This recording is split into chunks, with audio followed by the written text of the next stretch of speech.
Order. Call the honourable member for Gellibrand. Thank you, Mr Acting Deputy Speaker. Mr Deputy Speaker, apologies. I'm very pleased to speak on this motion from the member for Fraser, because what we've seen since the last federal election is one of the great con jobs in Australian political history. The Coalition's so-called budget emergency is a smoke and mirror show to provide political cover for an extreme, ideological-driven attack on the Australian way of life. The quote, budget emergency is the big lie that underpins the Coalition's economic strategy. It's the big distortion, the big confection, the big fib, the big falsehood, the big untruth at the core of the Coalition's extreme and out-of-touch agenda for Australia. By any objective measure, the previous Labor government left Australia with a strong and stable fiscal outlook. Our budget position is the envy of the advanced world. Labor left Australia with a AAA credit rating and a stable outlook from all three ratings agencies.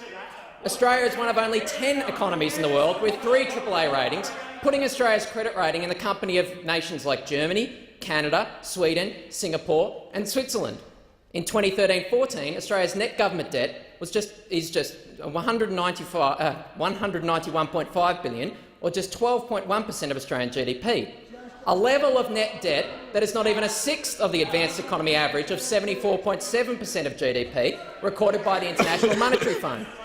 The data just doesn't support the drama from those on the other side of the House.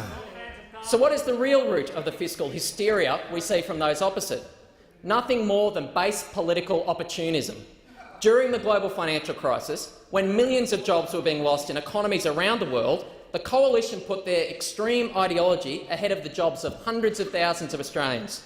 They opposed the job-saving fiscal stimulus introduced by the Labor government in 2008-9, an economic policy described by Nobel Prize laureate Joseph Stiglitz as, quote, one of the best designed stimulus packages of any advanced economy. But how to justify this extreme ideological position to the Australian public? Parroting the words of their Conservative allies in the United States and the United Kingdom, they imported a political attack from countries with vastly different fiscal situations than our own. Unfortunately, the facts in Australia never matched their imported political rhetoric. While the deficit in Australia grew to $54.5 billion, or 4.2% of GDP in 2009-10, in the wake of Labor's job-saving fiscal stimulus, it never even reached half the average deficit of advanced economies during this time.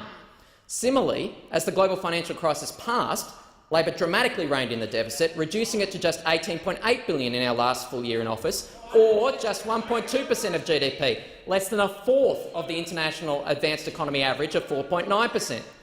Labor continued this budget discipline by deciding on over $180 billion in responsible savings to fund investments in hospitals, schools and NDS that those opposite claimed to support at the time.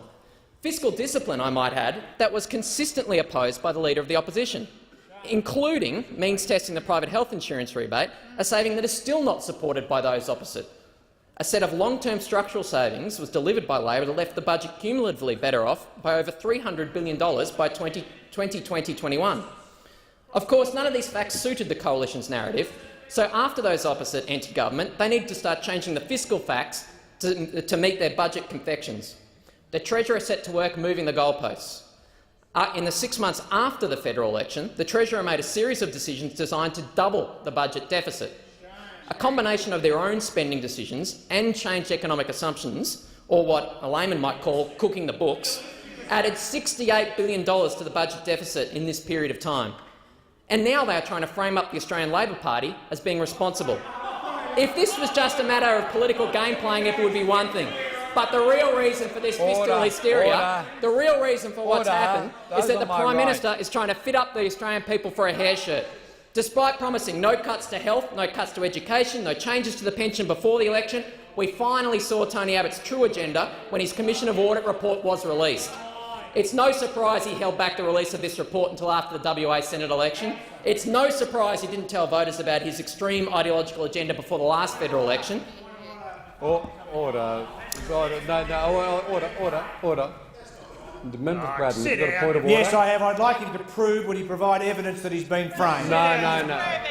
It's not a point of order. It's verging on being disorderly. I call the member for Gellibrand. I can understand the sensitivity from those opposite, Mr Deputy Speaker, but it's no surprise they didn't tell voters about their real plans for Australia, because they knew that the Australian public wouldn't have a bar of it if they knew about it.